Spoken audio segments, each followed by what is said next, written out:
પુણા ગામના ભૈયાનગરમાં નજીક 6 વર્ષની બાળકી ગુમ થઈ હતી। માતા પિતા દ્વારા ગુમ બાળકીની શોધખોળ કરવામાં આવી હતી, પરંતુ બાળકી મળી આવી ન હતી, જેથી પુણા પોલીસનો સંપર્ક કરવામાં આવ્યો હતો। પુણા પોલીસે ઘટનાની ગંભીરતા સમજીને બાળકીને શોધવા કામે લાગી હતી અને બાળકીને શોધીને તેમના માતા પિતાને પરત કરવામાં આવી હતી।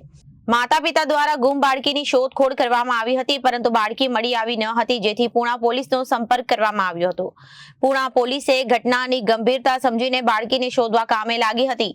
સેફ સિટી પ્રોજેક્ટ અને ઠેર ઠેર લાગેલા સીસીટીવી નેટવર્કના કારણે ગુમ થયેલા બાળકો કે વ્યક્તિઓને શોધવાનું કામ ઘણું ઝડપી બની ગયું છે। 30 થી વધુ કેમેરાનું ફૂટેજ આટલી ઝડપથી ચેક કરવું એક પડકારજનક છે અને આ 2 કલાક જેવો ટૂંકો સમય પર પોલીસની સતર્કતા દર્શાવે છે। પોલીસની ટીમે 2 કલાકમાં બાળકીને સહી સલામત શોધી કાઢી માતા પિતા સાથે મિલન કરાવ્યું હતું અને બાળકી સહી સલામત મળતા પોલીસની કામગીરી જોઈ સામાન્ય લોકોએ તેમનો આભાર વ્યક્ત કર્યો હતો। Bureau report, Janadesh news.